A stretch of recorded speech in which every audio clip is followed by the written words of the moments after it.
Oke, kita bahas sesuatu yang kayaknya jadi mimpi buruk banyak orang. Apalagi yang hobi nonton film tegang.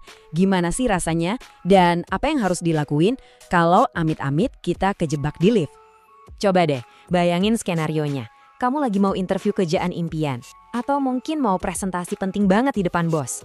Hari ini tuh hari penentuan karir kamu. Kamu masuk lift, udah pakai baju paling rapi, senyum udah paling manis, pokoknya aura-aura orang sukses udah keluar semua deh. Di pikiran kamu tuh udah kebayang, oke, begitu pintu ini kebuka, gue keluar jadi orang sukses. Udah siap banget kan? Tapi tiba-tiba liftnya berhenti, ngedadak itu aja. Terus ada bunyi aneh, krik, duk, lampunya kedap-kedip. Wah, buyar semua deh angan-angan jadi orang sukses tadi. Langsung deh pikiran kemana-mana. Ini beneran lift, apalagi syuting film horor dadakan sih. Aduh, tapi tunggu dulu. Tenang, jangan panik. Soalnya kalau panik, yang ada cuma keringat dingin, otak jadi ngeblank, terus malah jadi pasrah sama keadaan. Nggak banget kan? Nah, jadi apa dong langkah pertama yang paling bener? Yap, bener banget. Hal pertama, dan ini yang paling penting, adalah tarik nafas dalam-dalam. Bukan tarik nafas sambil jerit-jerit ya, tapi napas yang beneran bikin kita rileks biar bisa mikir. Gini, kita perlu ingat satu fakta penting.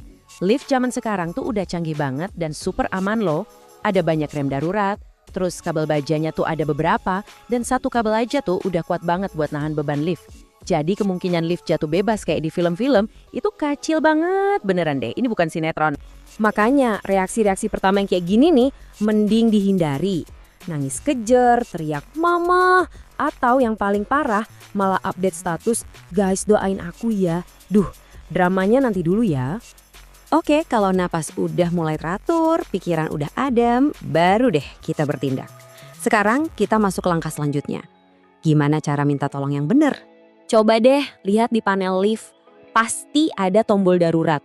Biasanya gambarnya lonceng atau telepon. Nah, itu bukan hiasan doang ya, itu beneran buat dipencet pas lagi kayak gini. Pencet aja tombolnya, tahan dikit sampai ada yang jawab. Nanti kan biasanya ada suara tuh dari speaker atau intercom. Nah pas ngomong usahain yang jelas dan tenang. Jangan malah ngomong yang aneh-aneh yang bikin petugasnya bingung. Cukup kasih info yang penting-penting aja. Cukup bilang, halo pak, saya kejebak di lift. Kalau tahu nama gedungnya atau lokasinya di mana, sebutin aja.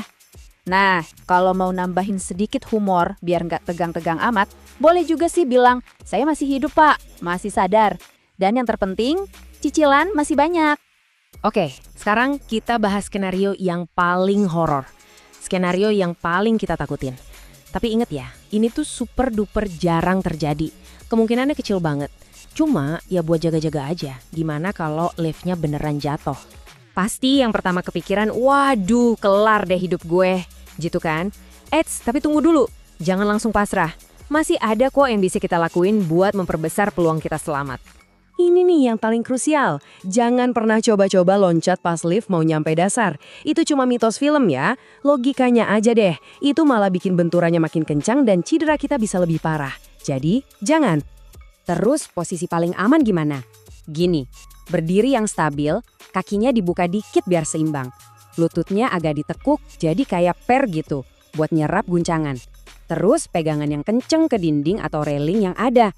Ini ngebantu banget biar dampak jatuhnya itu kesebar ke seluruh badan, gak cuma di satu titik.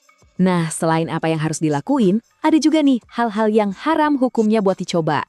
Jangan jadi pahlawan kesiangan ya. Yuk kita lihat apa aja larangannya. Pertama, jangan pernah maksa buka pintu lift. Kedua, jangan coba-coba manjat lewat atapnya kayak di film-film action. Dan yang paling penting di zaman sekarang, please deh jangan malah bikin konten POV kejebak di lift. Keselamatan dulu, engagement bisa nanti. Ingat aja, tim teknisi itu jauh lebih ngerti. Mereka udah terlatih buat situasi kayak gini. Tugas kita tuh cuma satu, tenang dan tunggu bantuan datang. Biarin para ahli yang kerja. Kita kan ahlinya cuma panik ya kan? Oke, jadi setelah ngebahas semua drama dan skenario tadi, intinya apa sih? Gimana cara paling pintar buat selamat dari situasi ini? Kuncinya cuma 3, gampang banget diingat. Pertama, tenang. Kedua, panggil bantuan. Ketiga, jangan sok jago, jangan aneh-aneh. Serius deh, Yang selamat itu bukan yang paling nekat, tapi yang paling pinter dan ngikutin aturan. Karena pada akhirnya, kalau kita bisa tetap tenang dan ngikutin cara yang benar, kejadian serem ini ujung-ujungnya cuma bakal jadi cerita lucu. Bukan jadi trauma, tapi jadi bahan ketawaan pas lagi kumpul bareng teman. Inget nggak dulu gue pernah kejebak di lift? Gitu. Pokoknya tetap aman ya semuanya.